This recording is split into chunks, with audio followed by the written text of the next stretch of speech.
સૌવાલા મિત્રોને મારા જય સિયારામ। હું દુષ્યંત પાઠક શ્રી હનુમાનજી દાદાની અસીમ કૃપાથી એક નવા વિડીયો સાથે આપની સેવામાં હાજર છું। તો વાલા મિત્રો, આજનો ઉપાય આ વિષયની અંદર તારીખ છે 22મી માર્ચ 2026 અને રવિવાર। વાલા મિત્રો, પંચાંગ કહે છે ચૈત્ર મહિનો શુક્લ પક્ષ ચાલી રહ્યો છે, ભરણી નક્ષત્ર, વૈદ્રુતિ યોગ છે, મેષ રાશિનો ચંદ્ર અને મીન રાશિનો સૂર્ય। અશુભ સમયની જો વાત કરું તો યમઘંટ બપોરે 12:34 થી 2:05 સુધી છે અને રાહુકાળ સાંજે 5:07 થી 6:37 સુધી છે। આ બંને સમય અશુભ સમય કહેવાય। અશુભ સમયની અંદર કોઈ પણ પ્રકારનું શુભ કાર્ય અને શુભ યાત્રા ન થાય। વાલા મિત્રો, શુભ કાર્ય તો અશુભ યાત્રા કરવા માટે તમારે કોઈ સારું ચોગડિયું, સારું મુહૂર્ત લેવું જોઈએ, જેમાં ઉત્તમ અભિજીત મુહૂર્તનો સમય બપોરે 12:10 થી 12:58 સુધી છે। આ સમયની અંદર તમે કોઈ પણ પ્રકારનું શુભ કાર્ય કરી શકો, શુભ યાત્રાની શરૂઆત પણ કરી શકો। હવે વાત કરીશું આજના ઉપાયની। તો આજના ઉપાયની અંદર વહેલી સવારે સ્નાન કરવા બેસો, નાવાના પાણીની અંદર તમારે 1 ચમચી હળદર પધરાવી દેવાની છે। હળદરને પાણીમાં મિક્સ કરવાની, તે પાણીથી તમારે નાહવાનું છે। ચોખ્ખું પાણી ઉમેરી શકાય, સાબુ શેમ્પૂનો ઉપયોગ પણ કરી શકાય। તમારું સ્નાન પૂર્ણ થઈ જાય, તમે કપડાં પહેરી લો, વસ્ત્રો પહેરી લો, ત્યાર પછી તમારે ચોખ્ખા ઘીનું તિલક તમારા કપાળની અંદર અને તમારી નાભી પર કરવાનું છે।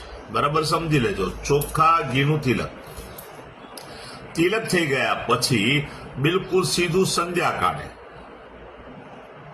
તમારે પશ્ચિમ દિશા તરફનું મુખ રાખવાનું। શ્રી હનુમાનજી દાદાને 1 કાગભૂષણની રામાયણજીનો પાઠ અને 1 હનુમાન ચાલીસાનો પાઠ દાદાને અર્પણ કરવા। ત્યાર પછી સુવાના ટાઈમ પહેલા તમે તમારી પથારીમાં બેસો ત્યારે પલાઠી વાળવાની। ઓમ કૃષ્ણાય વાસુદેવાય હરે પરમાત્મને પ્રણત ક્લેશ નાશાય ગોવિંદાય નમો નમઃ આ મંત્ર યથાશક્તિ જપવાનો। આ તો આજનો ઉપાય।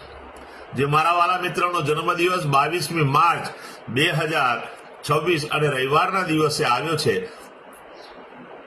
તેમને સૌ પ્રથમ તો જન્મદિવસની શુભકામના। શ્રી હનુમાનજી દાદા એમની મનોકામના પૂર્ણ કરે, બલબુદ્ધિ વિદ્યા આપે અને એમનું રક્ષણ પણ કરે। વાલા મિત્રો, ઉપાયના ભાગરૂપે મેં કહ્યું તે પ્રમાણે સ્નાન કરવાનું, મેં કહ્યું તે પ્રમાણે ઘીનું કપાળમાં અને નાભી પર તિલક કરવાનું। ત્યાર પછી ગૌશાળાએ જવાનું, ગાયોની સેવા કરવાની, ગાયોને લીલું ઘાસનું દાન આપવાનું, અથવા તમારે ત્યાં જે ભોજન બન્યું હોય તે ભોજન ગાયોને અર્પણ કરવાનું। વાલા મિત્રો, ત્યાર પછી સંધ્યાકાળ થાય, સૂર્યાસ્ત પહેલા તમારે ઘીમાં બનેલી કોઈ પણ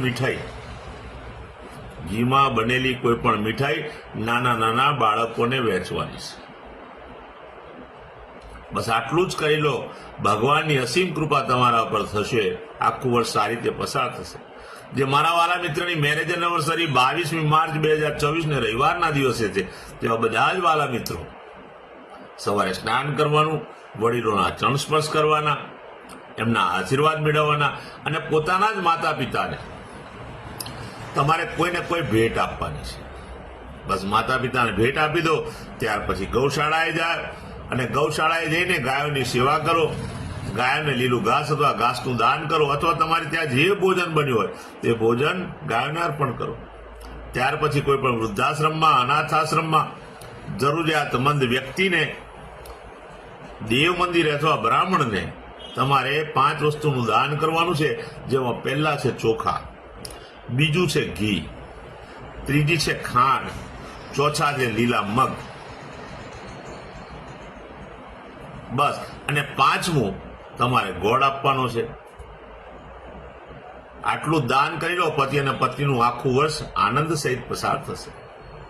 વાલા મિત્રો, મારા બધા જ વિડીયો યુટ્યુબ પર હોય છે। મારી યુટ્યુબની ચેનલનું નામ છે દુષ્યંત પાઠક। મારી ચેનલને સબસ્ક્રાઇબ કરજો અને બેલ આઇકન અવશ્ય દબાવજો। હું નિયમિત એક વિડીયો મૂકું છું અને આ વિડીયો તમારે તરત જ જોવો હોય તો તમારે મારી ચેનલને સબસ્ક્રાઇબ કરવી પડશે અને બેલ આઇકન દબાવવું પડશે। જો બેલ આઇકન દબાયેલો છે તો તરત જ તમારા મોબાઈલ પર નોટિફિકેશન આવશે અને તમે મારો વિડીયો તરત જ જોઈ શકશો। તો મારી ચેનલને સબસ્ક્રાઇબ કરજો અને બેલ આઇકન અવશ્ય દબાવજો। સાથે બીજી એક પ્રાર્થના, મારું ઇન્સ્ટાગ્રામ અને મારું ફેસબુકનું પેજ છે, એનું નામ પણ દુષ્યંત પાઠક જ છે। મારા પેજને પ્રાર્થના કરું છું ફોલો કરજો, લાઈક કરજો અને મારા બધા જ વિડીયોને શેર અવશ્ય કરજો। મારો વિડીયો શેર થયેલો હશે, કોઈ જરૂરિયાતમંદ સુધી પહોંચી જશે અને એના જીવનમાંથી સંઘર્ષ ઓછો થશે. હું નિયમિત કહું છું કે આ ઉપાય કરવાથી 24 કલાકમાં પરિણામ નહીં મળે. નિયમિત ઉપાય કરશો તો સફળતા અવશ્ય મળશે. નવા વિડીયોમાં ફરીથી મળીશું. આપ સૌને મારા જય જય સિયારામ, જય માતાજી.